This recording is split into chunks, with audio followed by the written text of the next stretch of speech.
warahmatullahi wabarakatuh. Nama saya Sela Veronica Di Vega, NIM A1D119005.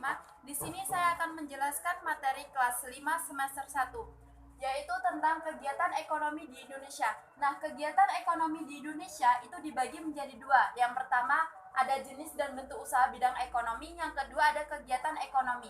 Di sini saya akan menjelaskan materi yang pertama terlebih dahulu tentang jenis dan bentuk usaha bidang ekonomi. Nah, jenis dan bentuk usaha bidang ekonomi dibagi menjadi dua. Ada jenis-jenis usaha bidang ekonomi dan juga ada bentuk usaha menurut pemiliknya. Kita memasuki materi yang pertama tentang jenis-jenis usaha bidang ekonomi. Jenis-jenis usaha bidang ekonomi yang ada di masyarakat Indonesia beraneka ragam. Di antaranya ada pertanian, perdagangan, perikanan, peternakan, industri kerajinan, dan juga jasa. Yang pertama, pertanian. Hasil usaha pertanian adalah usaha yang menghasilkan bahan pangan, di antaranya padi, jagung, kacang, kedelai, sagu, umbi-umbian, buah-buahan, serta sayuran. Usaha pertanian banyak terdapat di daerah pedesaan dan pegunungan. Orang-orang yang bekerja dalam bidang pertanian atau orang yang mengolah tanah dan bercocok tanam disebut petani. Petani dibedakan menurut jenis usahanya, yang meliputi sebagai berikut. Yang pertama, petani sawah. Petani sawah itu tugasnya mengolah sawah. Yang kedua, petani ladang, tugasnya mengolah lahan kering. Yang ketiga, petani perkebunan, mengolah lahan luas untuk tanaman perkebunan. Yang keempat, petani tambak, mengolah lahan untuk tambak. Yang kedua, ada perdagangan. Perdagangan adalah kegiatan usaha yang menyalurkan barang produksi dari produsen ke konsumen. Perdagangan menjual barang ke konsumen. Pedagang disebut sebagai perantara. Jenis usaha pedagang diantaranya pedagangan bahan makanan, pedagang sandang, pedagang perhiasan, pedagang hewan, dan lain-lain. Menurut tempat usahanya, pedagang dibedakan menjadi 3. Yang pertama, pedagang tetap. Pedagang tetap yaitu pedagang yang memiliki tempat yang tetap. Misalnya, berdagang di pasar, di ruko, dan toko, warung, atau mall. Yang kedua, ada pedagang asongan. Pedagang asongan yaitu pedagang yang tidak menetap dan berdagang dengan cara berkeliling. Yang ketiga, pedagang kaki lima, yaitu pedagang yang tidak menetap dan berpindah-pindah tempatnya. Contohnya, pedagang di pinggir jalan atau trotoar. Selanjutnya yang ketiga ada perikanan. Perikanan adalah kegiatan usaha dalam budidaya ikan. Budidaya ikan adalah kegiatan mengembangbiakan ikan. Nelayan adalah orang yang mencari ikan di laut. Yang keempat ada peternakan. Peternakan adalah kegiatan usaha dengan cara memelihara hewan dan mengambil hasilnya dengan cara dijual ke konsumen. Jenis-jenis usaha peternakan dibedakan menjadi beberapa. Yang pertama ada peternakan hewan besar, itu memelihara sapi, kerbau, dan juga kuda. Yang kedua ada peternakan hewan kecil, dia itu memelihara biri-biri, kambing, dan juga kelinci. Yang ketiga, peternak ikan, yaitu memelihara lele, ikan emas, ikan mujair, dan juga ikan gurami. Yang keempat, ada peternakan unggas, yaitu memelihara puyuh, ayam, itik, dan juga burung. Selanjutnya ada industri kerajinan. Industri adalah kegiatan usaha bahan baku menjadi bahan jadi. Kerajinan adalah kegiatan membuat peralatan dari bahan seadanya. Industri lebih mengacu pada kegiatan usaha yang berskala besar dalam jumlah yang besar. Kerajinan adalah usaha dalam jumlah kecil. Pengrajin adalah orang yang pekerjaannya membuat kerajinan. Barang kerajinan biasanya pengerjanya secara perorangan, bukan perusahaan.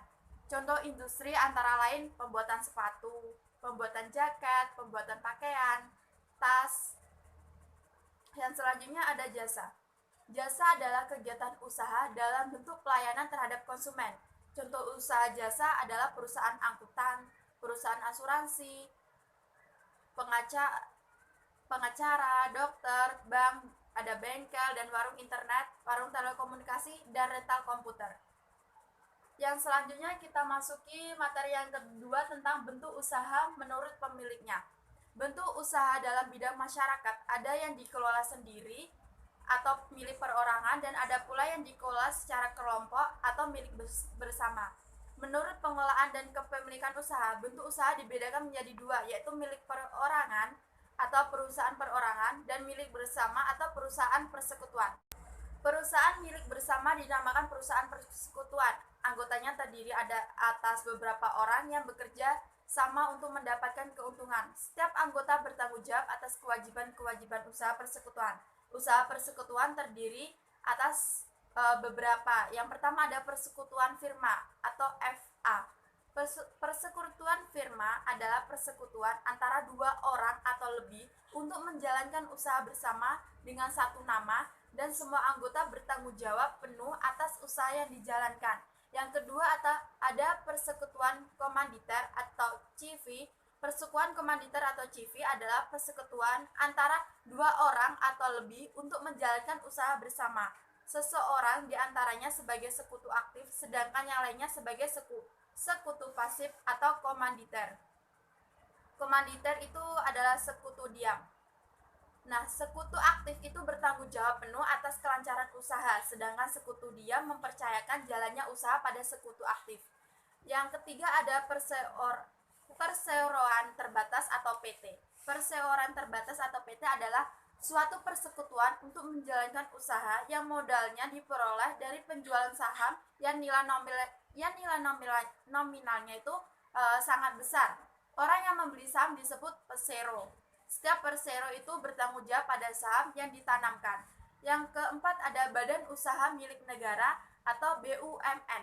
BUMN adalah usaha yang modalnya berasal dari negara yang bertujuan membangun ekonomi nasional.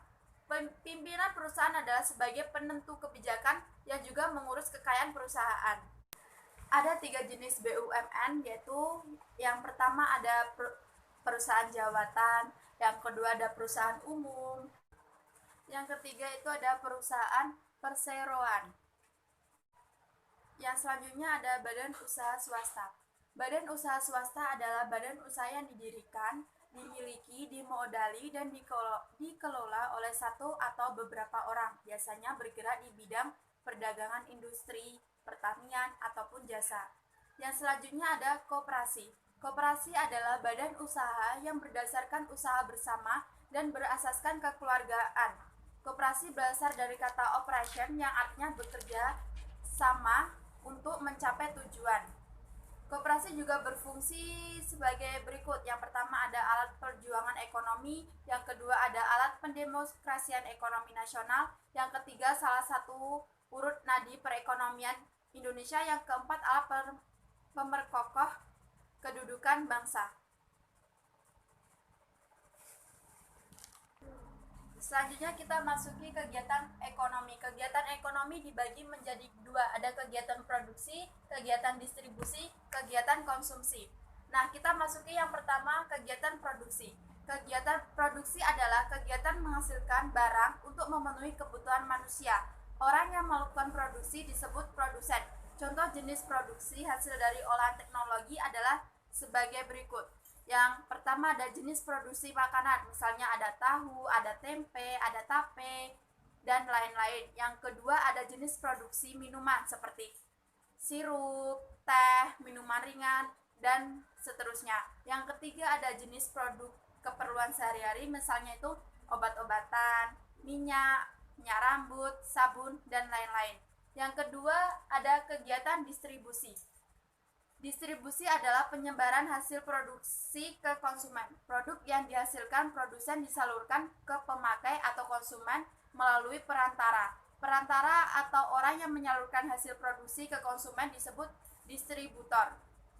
Yang selanjutnya ada kegiatan konsumsi. Nah, konsumsi adalah kegiatan memakai atau menghasilkan barang untuk memenuhi kebutuhan, baik berupa barang maupun jasa. Konsumen adalah orang yang memakai hasil produksi. Contoh kegiatan konsumsi antara lain kegiatan menghabiskan makanan dan kegiatan menggunakan kendaraan.